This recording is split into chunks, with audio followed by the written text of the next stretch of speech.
Hey guys, welcome back to Ravenclaw Reads. I'm Courtney and today you're joining me for another weekly wrap-up. I actually didn't do one last week as we were transitioning into November. I had some Kindle videos to put out and then my October wrap-up and my November TBR. So I have a few books I want to go over with you as well as a few bookish things that have come in. And so let's just get into it. But before we do that, I have to just talk about this because let me just nerd out for a second. So today, me and my youngest went to Twin Cities Con, which is like a Comic Con, and we happened to see it on the news yesterday. And the cast of Boy Meets World was there, or at least Ryder, Danielle, and Will, and I'm obsessed with that show, have been since it came out. And then there were a ton of anime voice actors that my youngest really enjoys. So we had a great time. What I didn't realize about Comic-Con type things, and if you have been, comment down below, but everything's so expensive. Like, you literally have to pay for so much. But I wanted to, of course, meet the Boy Meets World folks, but I ended up just having a picture with an autograph with Ryder. And so I have to show it because, oh my gosh, I was so excited. And I'll insert a picture too that we took there. So that was super fun.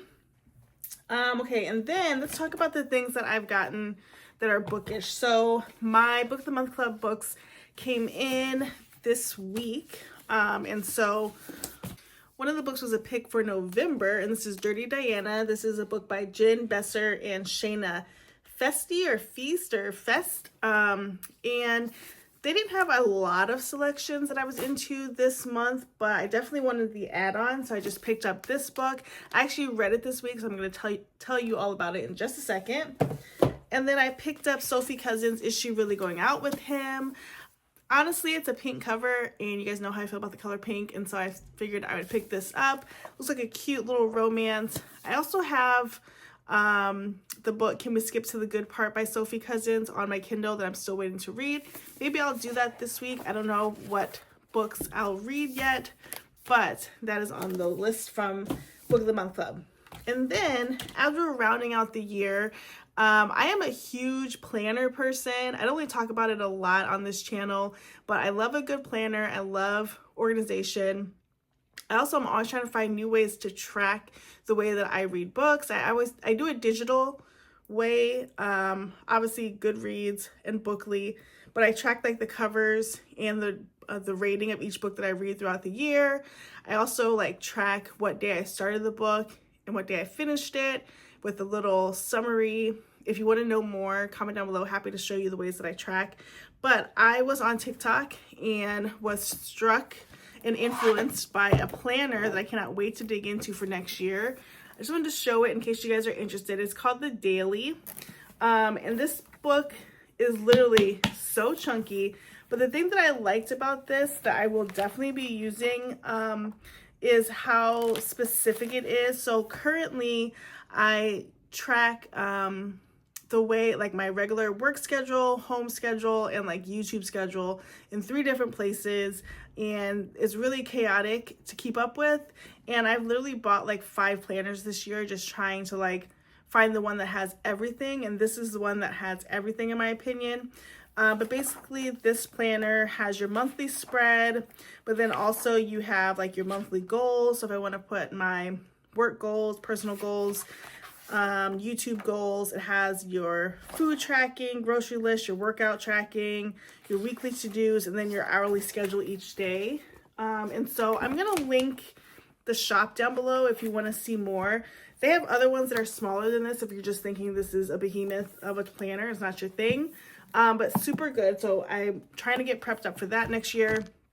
And then I also picked up the Hobonichi Techo 2025 Cousin as a way to track the books that I'm reading. So my goal with this is to sort of do what I've been doing in my other planner that I got. It's an Aura Estelle planner, and that is basically to write in on the day, like when I start a book, when I finish it, and as well as like add covers and flat lays for the books, and maybe even make this more of like a junk journal.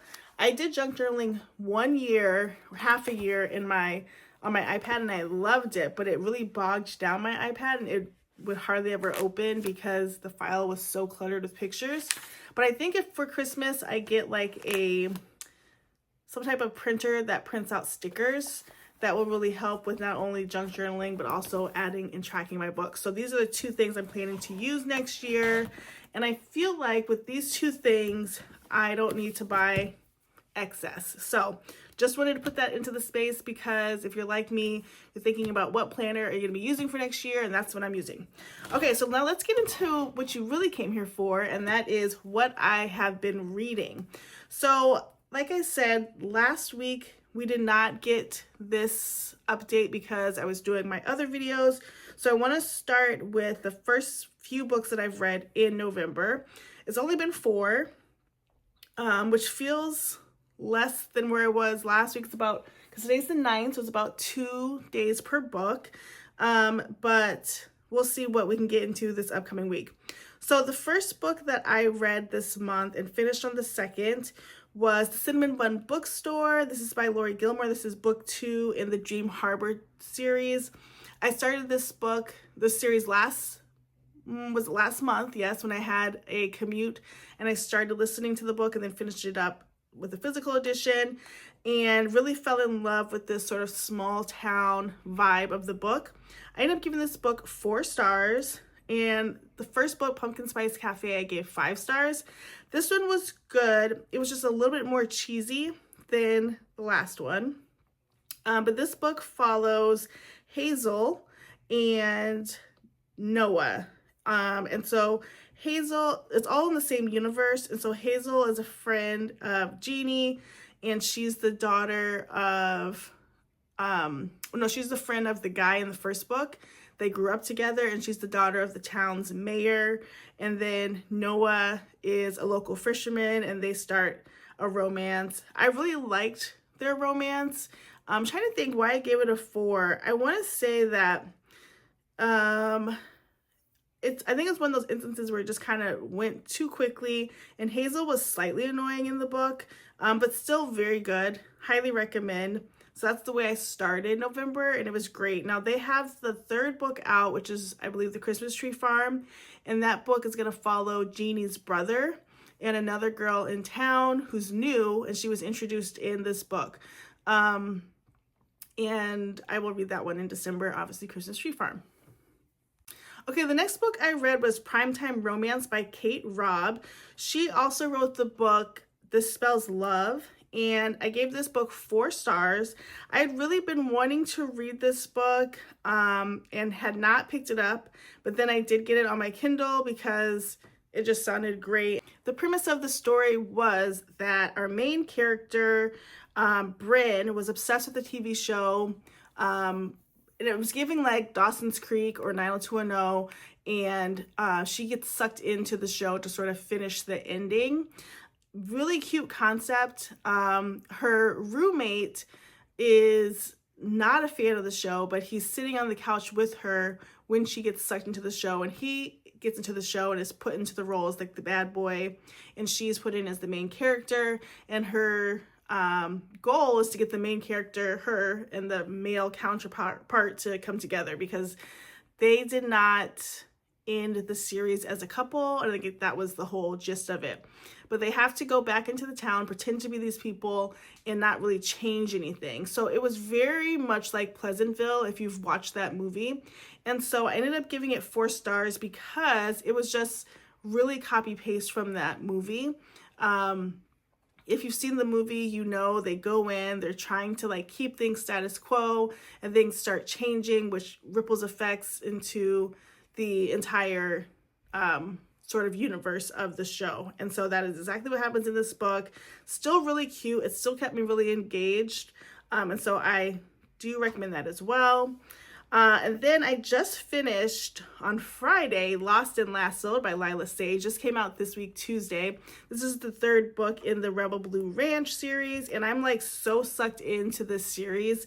Okay, this book follows, let me see if I can find their names. Teddy is the girl, and Gus. And Teddy, so Gus is on the Rebel Blue Ranch. He's like one of the siblings. If you've been following the series, it's a group of siblings. It's 2 brothers and a sister. The one brother's already been in a book, the sister's been in a book, and now it's Gus's book. And Teddy is a friend of his sister's, but she's always been sort of annoying, like the annoying friend of his kid sister.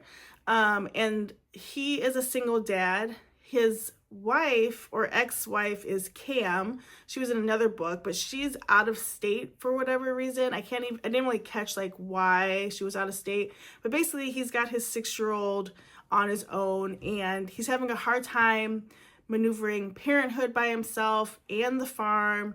And it all comes to a head when he leaves his daughter at soccer practice and he doesn't have anybody to pick her up. He calls his sister, who can't do it, so she calls Teddy. And Teddy and Gus are pretty much mortal enemies. They don't like each other. They never have. They have all these snarky comments with each other. But she does help him out and picks up the daughter, and the daughter loves her. And so everybody suggests to Gus that Teddy should be the nanny for him because Teddy's just lost her job that she's had at a boutique forever. And so reluctantly he says it's fine, and then the wheels start turning on the romance. So as they spend more and more time together, they start to like each other and start falling for each other. I thought this book was really well written. I don't always love the enemies to lovers because it always just seems to go from 0 to 100. But this one was pretty good in the pacing. Something that wasn't necessary, I guess they didn't really have like a third act breakup necessarily, but they did have some family things going on. And in this series, I feel like they do a good job with not just making it a typical romance storyline. But in this story, Teddy is responsible for her father, and her father gets sick in the middle of their newly minted relationship. And so she has to like sort of step away and take care of that. But super cute book. The covers are always really cute, and now I'm waiting for the 4th book. Okay, the last book that I read this week that I just finished was Dirty Diana. This is the book that I got from Book of the Month Club. I decided to pick this one up first because I picked it up last night because it was pretty short. It's like 273 pages, but also it just sounds pretty intriguing to me. Basically, we're following Diana. She's 41, which is how old I am, and she's very unhappy in her life. She has a husband who's seemingly like this nice guy, and everything should be fine, but she's not happy or satisfied in her relationship, both physically and just, you know, overall. And so through this book, we look at Diana's past and sort of like what she's measuring her husband Oliver to. When she was younger, she was dating an artist named Jasper, who they had amazing physical chemistry. They knew each other inside out, and she just longs for that sort of passion again. Her and Jasper broke up unexpectedly, and she's sort of been like waiting for that same sort of passion and feeling to come back. It's like the one that got away. And so we hear that story, and then at the same time, we're following her and Oliver's sort of demise of the relationship. They do have a child, but the child's not really in the book too much. I liked that. But we are sort of learning more about Diana. I gave this 3.5 stars. It's listed as 4 on Goodreads. They don't do halves. Bookly does halves. But here was my issue with the book. Yes, it was page turning. I was really interested in it. I was interested in Diana's story until I wasn't. There's a part where something happens with the husband, and her reaction to that is like completely unrealistic, and it made me feel like, what were we doing? And then the ending was so weird. Now this does say this is the first book in a series, but I would really need to know where that next book is, because it ended in a way that was just like, is that the last page? Like, I'm flipping to make sure I didn't miss anything. So I didn't love that ending. And then like her and her husband's relationship was just horrible. Her husband was the worst. I literally would have divorced him. And I get like he comes off as like a very nice guy. He does all the right things, except he's not caring. He doesn't love his wife the way that he should. And so that was really interesting to read, but really enjoyable book. I do recommend it. Every time I go off the beaten path on Book of the Month, I find something that I do like, but I just didn't rate it as high as I wanted to. So now let's think about what we're going to read for this upcoming week. I'm at a blank slate. I was reading lightly the Percy Jackson book on my color Kindle, but I'm only about 22% in that, and it's a short book, which tells me that it's not that good, but let's try to see what I could read. Okay, I'm still reading books on my Kindle. As we know, I've discussed, the Kindle is the way I'm going right now. This week, Jennifer Lynn Barnes' books, Games Untold, comes out. It's basically a series of short stories within the Inheritance Games sort of universe. I don't know that I'm racing to read that book because the books that have branched out from the original Inheritance Games have not been the best, so I don't see myself running there. But the first book I want to read this week is Just Last Night. And this book follows a group of friends. They're in their 30s. They're so close. They do all these things. Something tragic happens. And then they start learning some secrets and how to cope and deal with each other. So it kind of seems like a good literary fiction book. I also want to read How to Hack a Heartbreak. This is another romance book. It's on Kindle Unlimited, and it is by Kristen Rockaway. And it says, by day, Mel Strickland is an underemployed help desk tech at a startup incubator, Hatch, where she helps entitled programmers, hatchlings, who can't even fix their own laptops, but are apparently the next wave of startup geniuses. And by night, she goes on bad dates with misbehaving dudes she's matched with on the ubiquitous dating app Flutter. But after one D-pick too many, Mel has had it. Using her brilliant coding skills, she designs an app of her own, one that allows users to log harassers and abusers in online dating space. It's called Jerk Alert, and it goes viral overnight. So that sounds fun and cute. And then I also want to read, I think I'm going to go ahead and read Sophie Cousins' The Good Part. So it's going to be a very romance-heavy week, so we'll see how it goes. It says, Lucy Young is 26 and tired of fetching coffees for senior TV producers, sick of going on disastrous dates, and done with living in a damp flat with roommates who never buy toilet paper. After another disappointing date, Lucy stumbles upon a wishing machine. Pushing a coin into the slot, Lucy closes her eyes and wishes with all her might. Please let me skip to the good part of my life. Oh yeah, I remember. Okay, then she wakes up. She's like in her 40s. She's got a handsome husband and a child, and she has to like decide, is she going to embrace, you know, this new life, the good part, or is she going to go back to, you know, doing all the steps before she got to this part? So I think that will be a good selection for this week. I have 3 books. I am off on Monday for Veterans Day, but Tuesday and Wednesday are in-person days for me, so I know I'll be pretty tired afterward. And so we'll see if we can get through those 3 books. Comment down below if you've read any of the books that I read this week or the ones that I plan to read next week. Tell me what you're reading. I'd love to hear about it, and I'd love just to comment with you in the comments down below. As always, thanks so much for watching. Please like, comment, and subscribe. Thanks to all my new subscribers for joining our community. Until next time, bye guys.